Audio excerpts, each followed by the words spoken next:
Continuando con el consultorio de la buena vida, me complace en presentar al doctor Enrique Flint, médico ginecólogo. Con él vamos a conversar todo lo referente a las mastitis, a las inflamaciones de la mama, que a veces suceden sobre todo en las mujeres que recién dan de lactar, que tienen mucho dolor, inflamación, y de pronto la mama empieza a dar más problemas de lo habitual. Vamos a darle la bienvenida entonces para conversar con el doctor en los próximos minutos, el doctor Flint. ¿Cómo estás, Enrique? Bienvenido al programa nuevamente. Algo que se nos quedó en el tintero de la primera entrevista de los miomas uterinos, y es que estos se pueden convertir en cáncer de útero. ¿El mioma uterino se maligniza? Aprovecho que estás acá. No, en general no. Lo que puedes es confundir. Tú pensar que es un mioma y que a la hora que operas resulta que era un miosarcoma, ¿no? O sea, un tumor maligno. Claro. Eso, o sea, confundirlo, pero no es que un mioma uterino termine en un miosarcoma. No, aparentemente es simplemente que tú entras por una cosa y era te otra. Encuentras con una sorpresa. Esto antes se consideraba casi imposible, pero hace unos 2-3 años hubo un caso muy importante en Estados Unidos porque justo le pasó a una ginecóloga muy conocida, muy famosa, que era profesora universitaria, todo.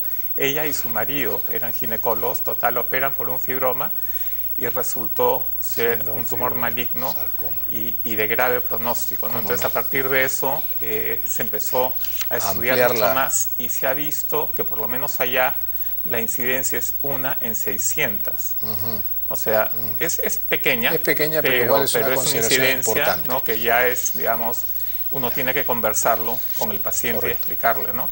Ya, pero no significa que el mioma vaya a terminar convirtiéndose en un sarcoma necesariamente, ¿no? Eso no está demostrado para nada. Por lo menos. Podremos dormir tranquilos entonces y mantener los ojos siempre expectantes. Ahora sí, gracias por esa ayudita, Enrique. Hablemos de la mastitis. ¿Qué cosa es la mastitis, Enrique? Bueno, el mismo nombre lo indica porque la terminación itis significa en medicina inflamación. O sea, tú tienes dermatitis de la piel, ¿cómo no? Tienes rinitis, neuritis, rinitis, flebitis. Cualquier itis. Cualquier itis es inflamación, entonces mastitis es una inflamación de la mama.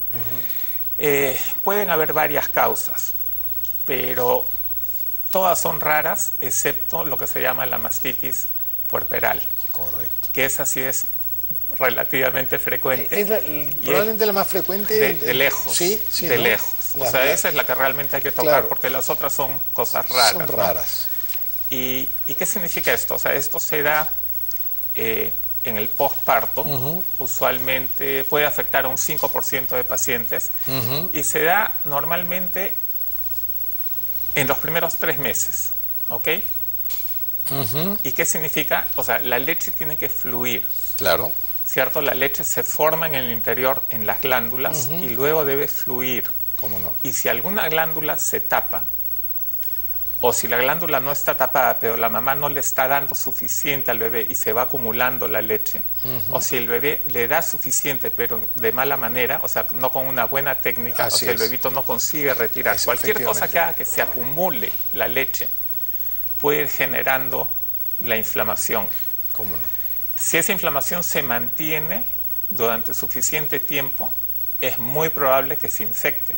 Correcto. Porque es como que tú tengas un río que fluye y de repente lo tapas y se hace un pantano, se contamina. Claro que sí. O sea, cualquier cosa que esté estancada se va a contaminar. Efectivamente. Y una vez que llega la infección, puede llegar a un absceso, que es cuando ya tienes pus y ese tipo de cosas, y después a una septicemia y la cosa se puede ir poniendo peor y peor, ¿no? Claro. Tenemos un Facebook. ¿Cómo reconocemos este mal? Duelen los senos, los pezones, Mónica Huerta. Bueno, hablemos de los síntomas propios de la mama. Es muy dolorosa, ¿no? Así es. Digamos, una vez que tienes el problema, la paciente te llega al consultorio, ¿qué es lo que ves?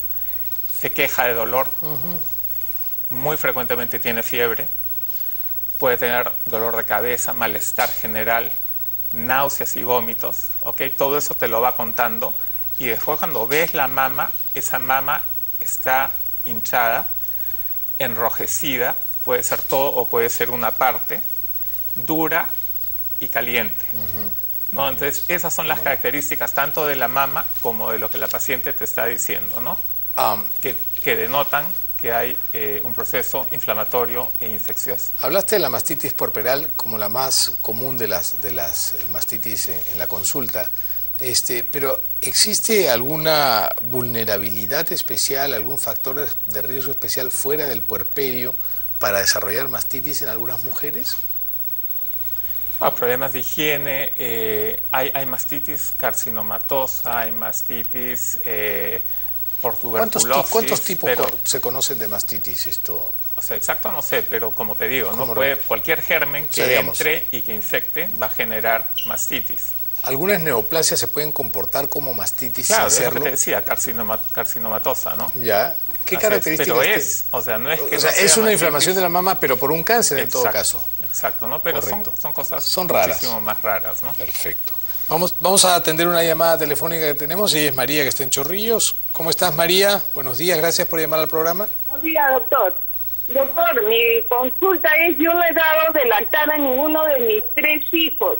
¿Qué tanto puede influir para que en el futuro me pueda dar un cáncer de mama? Ya. Y aparte de eso, no pudo entrar mi llamada con la ponente anterior. Quisiera saber qué hacen, cómo actúa el gobierno respecto a los exámenes de mama en los lugares más lejanos de nuestro país. Me encanta tu pregunta, María. Yo, la verdad, también quisiera saber cómo, siendo el cáncer de mama un cáncer tan prevalente en nuestro país, todavía el plan Esperanza, que está bastante bueno, hay que decirlo, y hay que mejorarlo, y tenemos que lograr que se mantenga el plan Esperanza, que es la estrategia del Ministerio de Salud para mitigar esta carga de enfermedad por cáncer.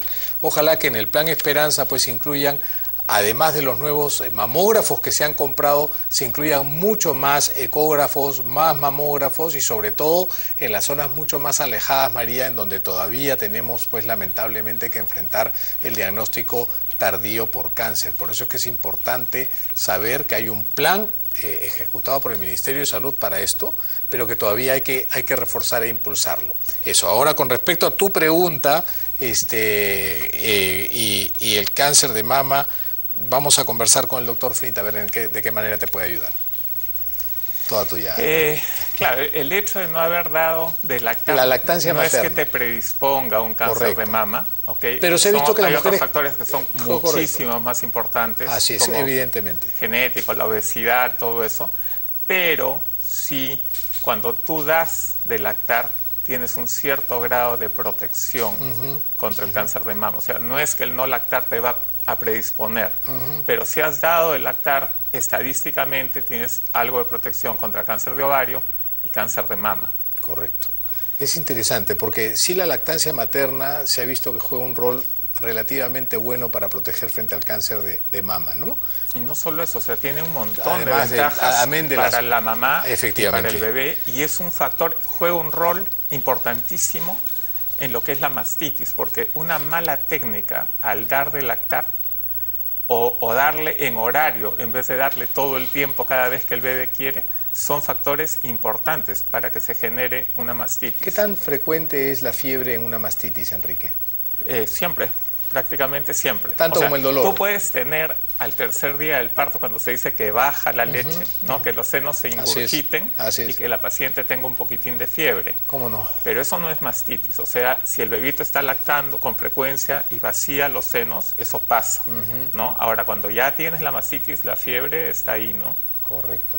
Ahora, hay cosas muy importantes. Por favor. Por ejemplo, se debe dar la leche desde el comienzo, desde lo antes posible. O sea, digamos, en la primera hora. Dar de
bebé, sino acercar el bebé al seno. Y tú estar cómoda.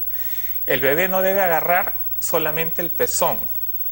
Efectivamente. Eso es importantísimo, es bien difícil acá explicarlo sin dibujos, pero no? Todo eso está... Pero tiene que abarcar todo alrededor del la areola. Y así o sea, el bebé exacto. tiene que abrir la boca bastante y agarrar gran parte de la areola. La mano. Porque si agarra solo el pezón, te lo va a lesionar y no va a conseguir sacar la leche. Entonces son detalles, pero que son súper importantes y que la gente debe preguntarle a su médico, al obstetra, ¿no? Al que esté atendiendo. Pero aún así una mala técnica de lactancia podría generar mastitis y esta mastitis va a requerir un tratamiento. ¿Cuál es el tratamiento estándar de una mastitis? Y en el caso de que la mamá de lactar, ¿puede mantener su lactancia aún con la mastitis? ¿Qué es lo que se recomienda? Bueno, una vez que ya tiene, lo primero que uno hace, digamos, si la paciente todavía no tiene fiebre y tú crees que se puede controlar, es tratar, por ejemplo, si hay un ducto obstruido, desobstruirlo, decirle que le dé más al bebé para que lacte y ver unas 12 horas, ¿no? Si eso se soluciona. Porque a veces simplemente se está acumulando la leche y si el bebé lacta bien y vacía ese seno, todo se soluciona. Así es. Si ves que no, o sea, si la cosa se está poniendo peor, tienes que dar antibiótico. Si es que das antibiótico, debe ser por un plazo largo. O sea, no se da por ese día, no se da por 2 días. Correcto. O sea, si comienzas antibiótico, das 10 a 14 días en buenas dosis. ¿Ok? Independiente de eso, por ejemplo, si la paciente tiene dolor, puedes dar medicamentos como ibuprofeno. ¿Ok? Puedes ponerle pañitos de calor local, de agua caliente, bolsita de agua caliente. Y la lactancia debe seguir. Eso es básico. Fundamental, ¿no? ¿Por qué? Porque hemos dicho 20 veces ahora que el problema es porque se acumula la leche. Entonces hay que mantener si tú el cortas drenaje. la lactancia, que es lo que se hacía antes, ¿no? El problema empeora. Así es, ¿no? Así es. Enrique, un placer. Muchísimas gracias por haber estado esta mañana con nosotros. Puedo seguir contando contigo siempre. Si tienes esto a bien colaborar con el programa. Gracias por estar con nosotros. Ha sido el doctor Enrique Flint, médico ginecólogo. Nos vamos a un corte y lo vemos con la última parte del consultorio de La Buena Vida.